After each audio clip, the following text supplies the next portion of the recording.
जयपुर में जेसीबी के जरिए कब्र खोदी जा रही है। 7 से 11 फुट गहरी कब्र खोदने की हिदायत है। दरअसल घाटगेट कब्रिस्तान में कब्र खोदने के लिए मजदूर तैयार नहीं है, जिसकी वजह से इंतजामिया ने यह फैसला लिया है।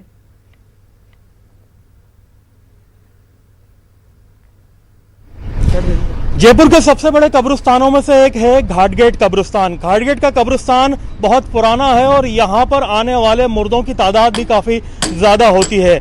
आमतौर पर कोरोना की बीमारी के बाद में जो लोग इंतकाल कर रहे हैं उन्हें दफनाने के लिए जो गाइडलाइंस जारी की गई हैं उसके मुताबिक अब यहाँ पर जो नॉर्मल कब्र का साइज़ होता है उसके बजाय उन्हें 7 फुट से लेकर के 11 फुट तक की कब्र की गहराई खोदनी होगी। इसके लिए खास तौर पर एक जेसीबी मशीन और यहाँ पर बुलडोजर का इंतजाम किया गया है। बहुत से लोग यहाँ पर आ रहे हैं, जाहिर सी बात है लोग परेशान भी हैं। जो यहाँ पर कब्र खोदने वाले लोग कब्रिस्तान में रहा करते हैं उन्हें भी काफ़ी परेशानी का सामना करना पड़ा था। डर के मारे उन्होंने बहुत सी कब्रों को खोदने के लिए मना भी कर दिया था। 2 जनाजे अभी तक यहाँ पर ऐसे आ चुके हैं जिनका इंतकाल कोरोना की वजह से हुआ, ऐसा बताया जा रहा है। कुछ स्थानीय लोग यहाँ पर मौजूद हैं, उनसे बातचीत करते हैं। सर, अभी यहाँ पर ये जो जेसीबी मशीन मंगाई गई है इसका क्या काम रहेगा?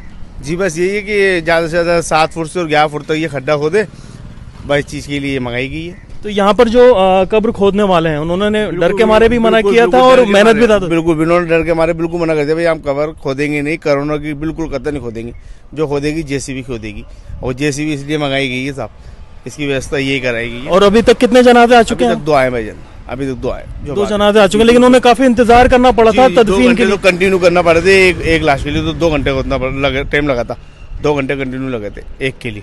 तो अभी यहाँ पर जो टीम है आप देख सकते हैं कि अलग से एक मजदूर भी है, ये अलग से खोदने के लिए जेसीबी में एक जो फर्मा है वो आप देख सकते हैं सेट किया गया है। 9 से 11 फुट खुदाई होगी कब्र की, ताकि संक्रमण जो है किसी भी जनाजे की वजह से बाहर ना फैले, कंटेमिनेशन जो है वो आगे नहीं बढ़े। यहाँ पर कुछ लोग हैं, क्योंकि दुनिया के कई देशों में जो लोगों का इंतकाल कोरोना की वजह से हुआ है, लेकिन जयपुर के अंदर ऐसे लोग भी हैं जो लोगों के कोरोना से इंतकाल के बावजूद यहाँ पर उनकी नमाज जनाजा करा रहे हैं और कोशिश कर रहे हैं कि जो तमाम रिवाज हैं उन्हें फॉलो किया जाए, साथ ही साथ संक्रमण का कोई नुकसान लोगों को नहीं हो। ये घाटगेट का कब्रिस्तान है, यहाँ पर जो लगातार मामले आ रहे हैं उनमें एहतियात बरतने के लिए एडमिनिस्ट्रेशन ने अब इस जेसीबी का इंतजाम किया है। उम्मीद की जानी चाहिए कि इससे जो कब्र खोदने वालों ने डर की वजह से मना किया था कि वो अब कब्रें नहीं खोदेंगे, लोगों को मदद मिलेगी और जो जनाजे हैं उन्हें बहुत ज़्यादा इंतज़ार नहीं करना पड़ेगा। अरबाज अहमद, न्यूज़ 18 के लिए जयपुर से।